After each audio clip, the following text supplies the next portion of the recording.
everyone, this is Cyrus. And Amanda, and welcome to this episode of Gowns and Crowns, the podcast. So today we're going to cover how do you find the pageant that is right for you. One way to start that particular journey is to find you a pageant coach, which we will continue to talk about that in every episode, is to find you a pageant coach that can help you figure out what your best abilities and what your best qualities are and what pageant you're geared for. I know with Amanda and her 20-year pageant run, you did several different systems. I did, and thanks to your encouragement, helping find the right one for me, because I thought I knew what I wanted to do. Gave that a couple of tries, and it just didn't seem like the right fit. Things just weren't clicking along like I hoped, but you were so great at directing me to other systems because you had experience with other systems and encouraged me, hey, I know you like this, I know you like pageants, let's switch gears here for a second. That was how I found several of the pageants that I really ended up enjoying. Not that I didn't enjoy the first one, it just wasn't, you just could feel it wasn't the right fit. I have an interesting story about Amanda. So I would love to take credit for everything that happened to you, but I can't. I was really young in my coaching abilities when I first met you, although I had been through a lot of pageants. Mm-hmm. I actually ran into a guy in Atlanta at an event that I was at. And he came up to me and he said, "You look really familiar." And I said, I don't know, I'm just here for this event. And he came up to me later and he said, "I know this is going to sound really weird." He said, "But were you in South Carolina a couple of weeks ago at a pageant?" I said, "I was." He said, and he was much older than I was. He said, "You were with the brunette that was the runner-up." And I said, "Yeah, I was." I said, "I was with Amanda." And he said, "I want to tell you something." He said, "I was a judge at that pageant." He said, "She's in the wrong system." I said, "What do you mean?" He said, "The system that she wants to be in, she can probably have success in it." And then he gave me some recommendations for what he thought. Again, unsolicited advice. But we had already kind of gotten the feeling we didn't feel like Amanda was in the right system, but it was just all we really knew at the time. And so he encouraged me to branch out and learn about these other systems, and that is what I did. And that's how Amanda ended up at Miss USA. So while I feel like our journey was together getting you there, I always have to give that fella credit because he walked up to me and he said, "She's in the wrong system." He said, prettiest girl ever in the wrong system."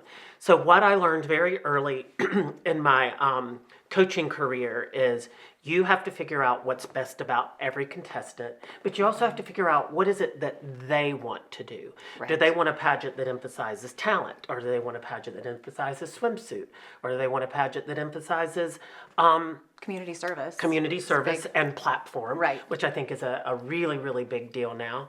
Or are you in it for what pageants can give you? Are you in it for what the prize package is? Are you going to win a $30,000 scholarship? Are you going to get to travel to the Philippines?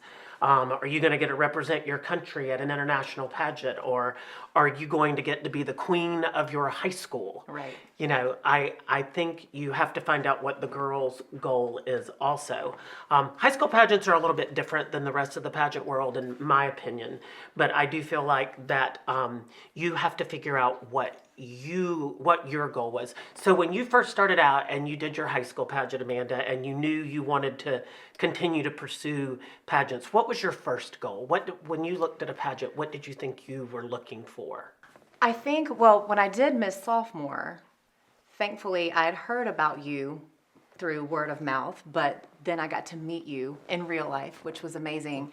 And once you taught me, I had that year to work with you before I did Miss Sophomore. Once you taught me that pageants offer you more than just a crown, I think that was what the hook was for me. And also, too, doing my high school pageant, high school was a very insecure time for me. So, and acting and doing theater was something that I've always liked to do, and getting up on the stage and performing. So in a way, it kind of helped me branch out and appear to me be more confident than I was, and kind of get that recognition from my peers. But what it did for me was it gave me the bits of confidence that I needed along the way to help me just to continue to live my life and to push forward through the tough times. It gave me something to look forward to. And then once I did the big girl pageants and I realized, oh, wow, these can offer me scholarships for college. These can take me to places that I've never been before. These can introduce me to people who I might not otherwise get the opportunity to meet. This can give me this opportunity to get involved in this community service or meet this person. So it's really a lot of life lessons that really did it for me. But the very beginning was to get that confidence and to have that great recognition that I felt like I needed to. I don't know if it felt like I needed to fit in or to figure out who you were. Exactly. Just Yes. to See, figure this out is who what he you does. were. He Yeah. takes when I So- can't say he wins Sorry. interview all the time. All the time. This one always speaks so well. But yes, they really helped me figure out who I was, and really in a time where I had no clue who I was and how to feel about myself. And then as Amanda got older, one thing she did touch on, Amanda went to college with a theater major and a communications major. So her goal was to continue to act and model. And the Miss USA organization, that opportunity gave you that opportunity because when Amanda became first runner-up to Miss USA and then she gave up her title as Miss South Carolina USA, you moved to New York because the people you met through the pageantry and then the contacts you already had through the modeling industry made it very viable and very realistic for this little girl from South Carolina to pick up and move to the big city of New York and pursue her dreams. And really, it was on a foundation built on all the things you had learned through pageantry. Yes. So back to our original question, how do you find the right pageant that's right for you? As a contestant, you have to know what it is you want.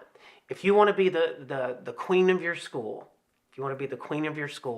then be in your high school pageant. Right. Be in your high school pageant. If you want to be in a pageant that offers you scholarship, we know the Miss America system does that. If you want a pageant that I think offers you more modeling and entertainment opportunities, we know that's the USA system. I know there's a lot of different systems out. There's more systems out there now. I love now when I read an article that says, "Oh, pageants aren't relevant today." I'm like, "Oh, well, there sure is 1,000 of them out there for it not to be." There's a new one. It seems like every single week these and days. giving more and more girls the opportunity to be involved. Yes. To be involved. I think also it's important to know as a parent, you need to research a pageant. I think it's not long ago, there was a teenage girl who gave up a very prominent title. And in her letter of resignation, I think it said, this stuck in my head because she said, my values do not align with this organization. And I was like, well, then why did you compete in this pageant? I think it's, if you're a teenager, it is up to your parents to research a pageant and to research a system and make sure that what you're entering aligns with who you are. Right. Who you are. Because I always tell girls, you can't go into a pageant being fake. Because if you win being fake, you're going to have to be fake for 365 days. That's going to be the most miserable year of your life. Because nobody's going to want the real you because they crowned the fake you. Right. And then you're going to be like, well, nobody wants me to be me. Well, you should have been you when you won. So that is one really big thing that I think we try to promote. Also, I think when you pick a pageant coach, you can't pick a pageant coach that promises you can win the competition that you're going to. No one can make that. Nobody can make that promise to you. When you pick the system you want to go into, it's going to be up to a random panel of judges. It's going to decide on the winner. And while I do believe pageants are on a certain skill level, you're not judged on a skill level. You're judged on, what do they call it? Your consistency across the board? Nope. Maybe? No? It is, I can't think of it. Well, while you're thinking of it, one of the things that I feel like you've done for me since I've met you at the age of 14, still to this day, is you've never once asked me to change anything about me or about my character. If anything, it was things that would better me. And help me grow further. So that's another thing. I think that when you're not only looking for a pageant coach, but looking for a pageant, if you're one who is looking for something that it can do for you and you can do something for them too, that's something to look for. What are they going to offer for you, and does it align with what you want to do? Like, speaking of the values and the things that you want to do, does that pageant align with how you feel and the things that it promotes? And that's one of the great things about our technology today. We have so many different ways to research pageants. When I first started with you, We had no way to we find didn't. out. And one of the great things that you've recommended to me since day one, and that we still talk about with our clients today, is go and watch one of these pageants. A lot of times they'll have preliminaries, so you can go and watch a preliminary just to get a taste of how it is, or go and compete in that preliminary first and see what it's like. Talk to the reigning queens. See if you can shadow them for a day or an appearance, or whatever is going on. But that's a great way to find one too. Most pageants now, too, I've found, when you were talking about technology, on the front page of their webpage, it will usually tell you in a paragraph who they are. Their mission, And look their at values. the vibe of who they've crowned. I mean, if you pick a pageant that's super conservative, you're not going to win if you're Miss Teen Hot Pants, or if you're trying to be a trailblazer or a trendsetter. If they're a very traditional pageant, Right. that isn't the pageant for you. You have to find a pageant that celebrates trendsetters and trailblazers, Right. or you're just going to be spinning your tires, unless you're willing to adapt to what they want. Right. You know, sometimes I tell girls it's just like in the real job world. Sometimes if there's a job you really, really want, I'm not saying you have to change who you are, but you have to be adaptable to the environment that job offers. If there's a particular pageant you want to enter and you're the opposite of that, you have to be willing to adapt to what they're looking for. And there's nothing Exactly. wrong with that. There's nothing wrong with being adaptable. But again, if you're going to have to change your morals or change your character, if you're going to have to change more than your evening gown to be in that pageant, then you need might not be the right one. you need to consider, you need to keep looking till you find the right pageant. Another key, I think, to finding the right pageant for you is comes down to, like, if you have a talent. There are very few talent pageants in our country, but if you have a really, really good talent, you need to figure out what the rest of it is and go and do that pageant. Because sometimes it can offer you a career in dance, or it can offer you a career in the music industry, or something like that. So search for if talent is your thing, search for a pageant that offers a talent opportunity. Then we will figure out how to get the rest of it together for you. What would you say, out of all the pageants that you did, what would you say was the most memorable pageant that you did? Oh gosh. Well, each of them are special in their own way, and I feel like I grew not only as a person, but in life lessons through each of them. I mean, winning Mrs. Galaxy was special because I had my first child who was able to experience that, and my husband, he had never seen me compete in a pageant before. And then Miss Earth was amazing because you have over 100 women who come together, who some of them we couldn't even speak the same language together, but we still are in touch to this day. I mean, we have to use some translation there. I had Miss Panama, who was one of my close friends, and she would have to translate for me at Miss Earth in the Philippines for Miss Venezuela, because Miss Venezuela was one of my close friends at Miss Earth. But that was fantastic. We went to an event and I forgot my shoes. I know. Shh. You never forget your shoes. Well, I did, and I had everything else, but Miss Venezuela just let me borrow her shoes to go walk across the stage, and that was just fantastic that we could all come together for 30 days and all get along even though we couldn't speak the same language. I loved that.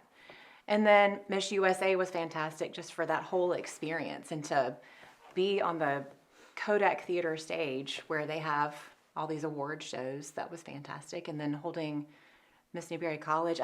It's hard for me to pick just one. They're all wonderful in their own way, and they all offered something so different, but also so memorable in each one of those pageants? The reason I asked Amanda what was the most memorable to her, I think is because when I watch these girls choose pageants to compete in, it needs to be a pageant that you're going to compete in, that you'll be passionate about their mission, but it'll also be something that you want to make memories in. I get asked a lot, what is my favorite pageant system? Well, I don't have I never wanted to be Miss anybody. I just wanted to help girls get ready for pageants. I never wanted to hold a title. My favorite pageant is a pageant where a girl can win fairly and lose fairly. That's my favorite pageant. And I also tell girls too, there's no shortcut to being in a pageant. A girl who's doing her high school pageant will put in just as much effort as a girl going to Miss America. There's just no shortcut. And so you have to know that as you go on this journey that there's no easy road to take. If you're invested, and you're going to have to walk the same walk that everybody does. I think when you meet girls that are in pageants, I think the reason that they mesh so well is because it doesn't matter what state or what country or where you came from, you all went through the same process to get ready. So you understand when you're standing on stage together, we've all been through the same thing to get here. And I can be okay if I don't win, if one of you wins, because I know the hard work and I've gotten to know the person that you are. And something else that you told me, speaking about pageants and pageant systems, there's no such thing as a small pageant. No. It might just be smaller in numbers or in a small town, but they all offer you something. And you have to be able to take that away with you after you've competed, win, lose, or draw. You can say, okay, I learned this, I learned this, I learned this. Even if you didn't win the crown, in a sense, that is winning because it's helped you figure out, do I want to keep doing this pageant system or find a different one? Did I walk away with a skill or a character trait that is strengthened now for all the right reasons? I remember one thing you said in an interview. I think it was an interview you did after you had given up your crown as Miss South Carolina USA, but they talked about your experience at Miss USA. And I remember you said, I was so excited every day to get up and put my state across my chest and represent my state no matter what we were doing. She said, it didn't matter who won in the end. For 3 weeks, I got to get up every day and represent my state. And I always remembered that you said that. And I thought, that's what it should be all about right there. So there was a point that I wanted to make earlier. I think that pageants are a skill level, especially if girls are being trained to do it. But ultimately, you're going to be judged by a random panel of judges who are going to judge you subjectively. Right. They're not going to judge you based on the amount of time you put into it. They're not going to judge you based on your skill level. They're going to judge you based on their experiences and what they see you do on stage. Now, we do hope when you research a pageant, it's also important to research the directors. You want to enter a pageant, the directors have good reputations for running a good pageant, for, I don't want to say directing their judges, but they give their judges a clear mission of what it is that this young lady's that they're gonna crown has to do. And does she have to go to another level? Is she only gonna represent their state? Right. If she wins the next level, is she gonna go to an international level? So if you're picking a girl on a state level that has to go in an international level, you have to be a well-rounded enough judge to know we can't just pick the best girl for today. We have to pick the best girl that's in this for the long haul. But I think it's up to finding a pageant where directors understand that and that they give the judges a clear mission. Like I said, not telling them who to pick, but there's a mission or what they're looking for or where this girl ultimately has to land. So. Absolutely. And somebody who's consistent across the board. And that was something that we touched on a little bit earlier. Well, yeah, like I said, 20 years ago, you could have been the prettiest girl in the pageant and you were probably going to win. Now you have to be the most well-rounded girl. Right. And you have to jump through a series of flaming hoops to get hey, there. that could be a great talent. Yeah. I also think, too, pageants are relevant today.